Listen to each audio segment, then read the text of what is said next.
നിങ്ങളിലേക്ക് എനിക്കൊരു എക്സ്ക്ലൂസീവ് വാർത്ത എത്തിക്കേണ്ടതുണ്ട്.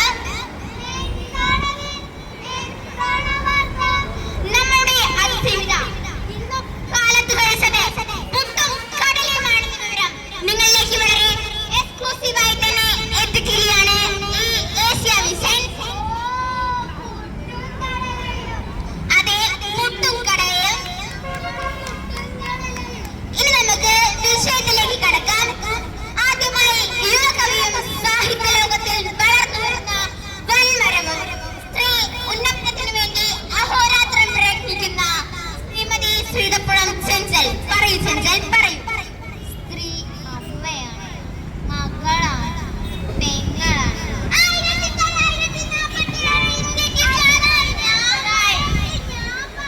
തിരിച്ചു വരാം.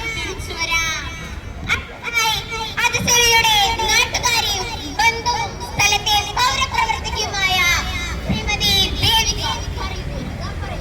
ഞാനിപ്പോ എന്താ പറയാ, അത് ആലോചിക്കുമ്പോ തന്നെ എന്റെ കൈയും കാലും വിറയ്ക്കാണ്.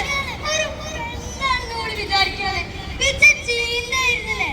എന്നിട്ട് പോക്കും കുടുംബത്തിനും നാട്ടിലിറങ്ങി നടക്കാൻ പറ്റുമോ? നല്ലൊരു കല്യാണാലോചന വരുമോ? ഞാൻ അന്നേ അവരോട് പറഞ്ഞതാ, പെൺകുട്ടികളെ പുറത്ത് പഠിക്കാൻ വിടുന്നത് നമ്മുടെ സംസ്കാരത്തിന് ചേർന്നതല്ലാന്ന്. നമ്മുടെ സംസ്കാരത്തിന് ചേരാത്ത തുണി കൊടുത്തോണ്ട് രാത്രി എന്നോ പകലെന്നോ എന്നില്ലാതെ തെണ്ടാൻ വിടുന്നത് ഇതൊന്നും ശരിയല്ല. നമ്മുടെ സംസ്കാരത്തിന് ചേർന്നതല്ല. ഇനിയിപ്പോ പറഞ്ഞിട്ട് എന്താ കാര്യം? ഇതൊക്കെ താങ്ങാനുള്ള ശക്തി ഓക്കും കുടുംബത്തിനും ഈശ്വരൻ തന്നെ നൽകട്ടെ എന്റെ രാമ. അതെ, ശരിയാണ്. ഇതെല്ലാം താങ്ങാനുള്ള ശക്തി ഈശ്വരൻ തന്നെ നൽകട്ടെ എന്ന് നമുക്ക് പ്രാർത്ഥിക്കാം.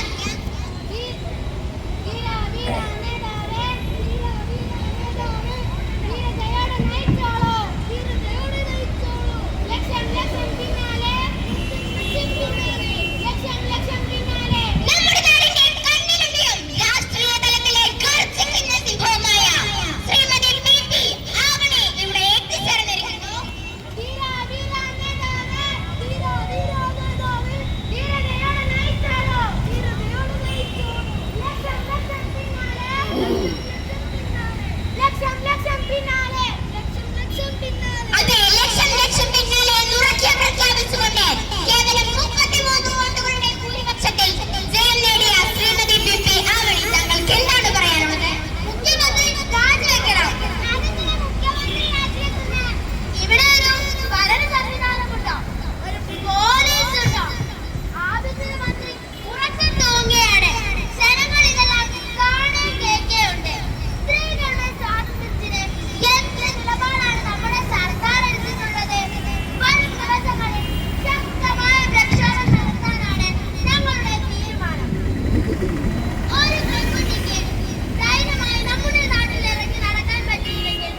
സ്വന്തം സ്വാതന്ത്ര്യം ഊറ്റാൻ കൊള്ളില്ല.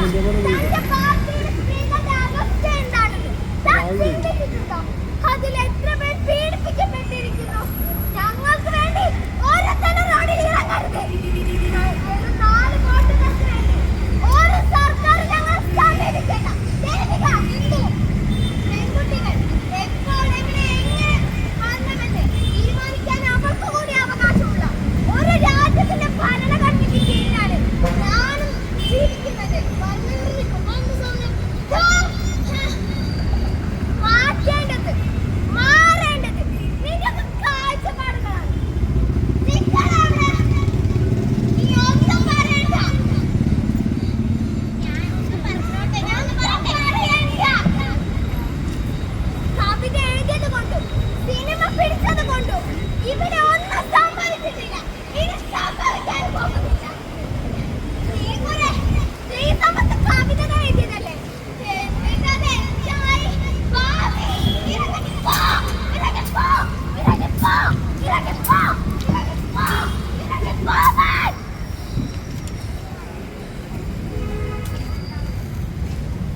അതെ, എന്റെ പേരാണ്, എന്റെ മുഖമാണ് എന്റെ വ്യക്തിത്വം, എന്റെ അടയാളം. ഞാൻ ഇവിടെ ജീവിച്ചിരിക്കുന്നതിനുള്ള തെളിവ് ഇതാണ്. എന്റെ മുഖം ഞാൻ നിങ്ങൾക്കിടയിൽ തന്നെ എന്നും ഉണ്ടാകും. ഒളിച്ചോടാതെ, ഒളിച്ചിരിക്കാതെ. എന്റെ പേര് കായ്.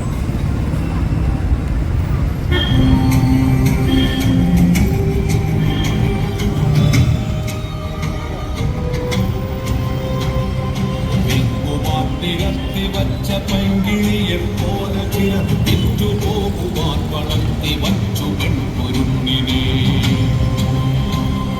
വിൽക്കുവാൻ നിരത്തി വച്ച പൈങ്കിളിയെ പോലെ തിരത്തിറ്റുപോകുവാൻ വളർത്തി വച്ചു പെൺകുരുന്നിനെ.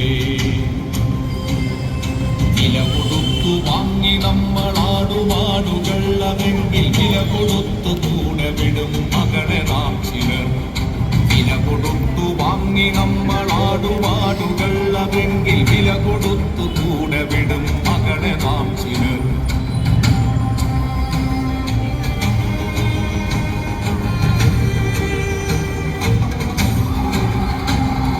വേട്ടയാടി കാട്ടുമൃഗം കൂട്ടിവച്ച തീറ്റയെ കട്ടെടുത്തു തിന്ന പോൽ നികൃഷ്ട നീതി സ്ത്രീധനം. നാണമില്ലേ ആണതെന്നു പേരു ചൊല്ലുവാൻ ഇനക്കു വേറൊരാൾ വിയത്തതിന്റെ ഉപ്പു തിന്നു വാഴുവാൻ. നാണമില്ലേ ആണതെന്നു പേരു ചൊല്ലുവാൻ നിനക്കു വേറൊരാൾ വിയത്തതിന്റെ ഉപ്പു തിന്നു വാഴുവാൻ.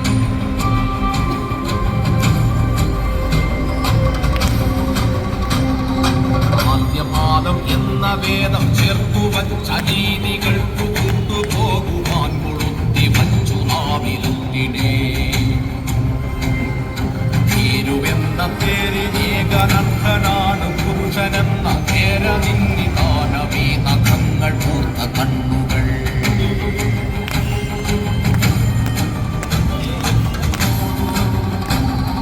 പേടിയാണവന്നു പെണ്ണിനെ പ്രപഞ്ച ശക്തിയെ. പേടിയാണവന്നു പെണ്ണിനെ പ്രപഞ്ച ശക്തിയെ. അറയിലെങ്കിൽ അറയിലും മറയിലെങ്കിൽ മറയിലും ഉടലിനപ്പുറം കടന്ന പ്രളയമെന്ന പൊന്നിലും. പേടിയാണവന്നു പെണ്ണിനെ പ്രപഞ്ച ശക്തിയെ. നേടിടാൻ കഴിഞ്ഞിടില്ലവന്നവൾക്കുമേൽ ജയം. നേടിടാൻ കഴിഞ്ഞിടില്ലവന്നവൾക്കുമേൽ ജയം. പേടികൊണ്ടവന്നവളെ കൂടഴിപ്പുരാണമൊന്നിൽ ആധിപത്യ താഴടച്ചു ദേവതയാക്കി. കീടകത്തെ നൂൽവലിക്കളത്തിനുള്ളിലാടിടേണ്ട പാവയെല്ലാം പെണ്ണവൾ നനുത്ത പച്ചയാൾ. നോവിനാൽ കരഞ്ഞിടുന്ന നേർമയിൽ ചിരിച്ചിടുന്ന നേടുവാൻ വിയർത്തിടുന്ന നേരുപച്ചയാൾ. എരിഞ്ഞു തീരുവാനടുപ്പു കൊള്ളിയല്ല പെണ്ണവൾ. വളർന്നു കത്തിടേണ്ടതാം അമർന്ന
മനുഷ്യർ ഇത്രമേലുദാത്തമോ പ്രപഞ്ച സൃഷ്ടിയിൽ.